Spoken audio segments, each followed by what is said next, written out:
ஒரு மாற்றம் இருக்கிறது. நிறைய இளைஞர்கள் திரும்ப வந்துட்டு இருக்கிறாங்க. உங்களுக்கு தெரியுமா? நிறைய இளைஞர்கள் மாறிட்டாங்கல்ல. இறைவன் இருக்கிற அந்த அப்பாவி இளைஞர்களுக்கும் நேர்வழியை காட்டுவானாக. சரி, இந்த அப்பாவி இளைஞர்கள் இன்னும் தப்சீரியே அவசியம்ங்கிறதே நான் சொல்லிக்கிட்டே வர்றேன். அப்பாவி இளைஞரை சொல்லிக்கிட்டே வர்றேன். ஏன் இந்த தப்சீர் அவசியம் இல்லைண்டா குர்ஆன் வசனத்துக்கு தப்பா அர்த்தம் வச்சு அப்பாவி இளைஞர்கள் ஏமாற்றிடுவாங்க. அப்படி ஏமாத்தினேதான் வலா தஸிரு வாஸிரத்துன் விஸ்ர உக்ரா என்ற வசனத்துக்கு. இப்போ இறந்து போனவங்களுக்கு யாசன் ஓதுறோம், குர்ஆன் ஓதுறோம், இதெல்லாம் கூடாதுன்னாங்க. ஏங்க, ஒரு ஆத்மாவின் சுமையை இன்னொரு ஆத்மா சுமக்காது. நீங்க குர்ஆன் ஓதுங்க, அது எப்படி அவங்களுக்கு போகும்? அல்லாஹ் தான் சொல்லிட்டாங்கல்ல, ஒரு ஆத்மாவின் சுமையை இன்னொரு ஆத்மா சுமக்காது என்று.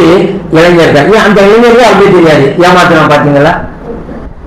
இங்க ஒரு சுமைண்டா இருக்குது. நான் கேட்கிறேன், விஸ்ருங்கிற வார்த்தை இருக்குதா இல்லையா? விஸ்ரு என்பதற்கு தவறு, குற்றம், பாவம் அப்படித்தாங்க அர்த்தம். ஒரு மனிதனின் பாவச்சுமையை இன்னொரு மனிதன் சுமக்க மாட்டான். எவன் தப்பு பண்ணாலும் அவனுக்கு தான் தண்டனை. மறுமையில ஒரு நாள் கூப்பிட்டான், நீ திருடியா? ஆமா. நீ தான் திருடன, நான் தண்டனை அவனுக்கு கொடுக்க போறேன்னு அளவு சொல்லுவானா? இன்னொருத்தன் நீ மது குடிச்சியா? ஆமா. நீ தான் குடிச்ச, ஆனா தண்டனை அவனுக்கு கொடுக்க போற அல்லா சொல்லுவாங்க. ஒருவனின் பாவத்தை இன்னொரு ஆத்மா சுமக்காது, அவன் தண்டனை அனுபவிச்சுட்டாங்க என்று சொல்லுகிற வசனத்தை ஒரு நல்ல காரியம் செஞ்சு அனுப்பி வைக்கிறதுக்கு நீங்க யூஸ் பண்ணலாமா?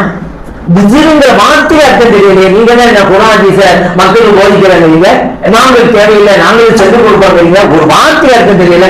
வேண்டுமானா நீங்க டிக்ஷனரி எடுத்து பாருங்க, விஸ்ருங்கிற வார்த்தைக்கு அர்த்தம் எடுத்து பாருங்க. பாவம், குற்றம், தவறு தான் போட்டிருக்கோம்.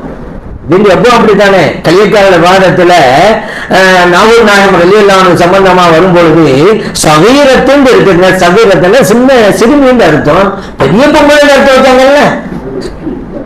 நான் சொல்றேன், என்னப்பா ஒன்னாம் சுந்தரா ஓடுகின்ற மாணவனுக்கு தெரியும் சகீரத்துல சிறுமி, வேணும் பெரிய பொம்பளை அர்த்தம் வச்சுருக்கீங்க.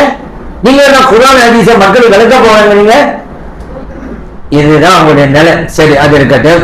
இந்த நிலை இருக்கும் பொழுது ஒரு நல்ல காரியை தடுத்து நிறுத்த சம்பந்தம் இல்லாம இந்த வசனத்தை இங்க கொண்டு வரலாமா? நல்ல குர்ஆன் ஓதுறோம், யாசின் ஓதுறோம், எழுநூறு சேர்த்து வைக்கிறோம், இதை தடுக்கிறதுக்கு இந்த வசனமா? சரி, நம்மளும் விடல, கேட்டோம். சரி, ஒரு ஆத்மாவின் சுமை இன்னொரு ஆத்மா சுமக்காதுங்கிறீங்கல்ல, அப்ப ஜனாசாத்தோட இருக்கு. இறந்து போனவர்களுக்கு நல்ல செய்யுதான் நம்ம எல்லாம் சேர்ந்து தொழுகிறோம். நம்ம செஞ்சாதான் அவங்களுக்கு போய் சேராதுல. அப்ப ஜனாசாத்தோட தேவை மேல வரணும்.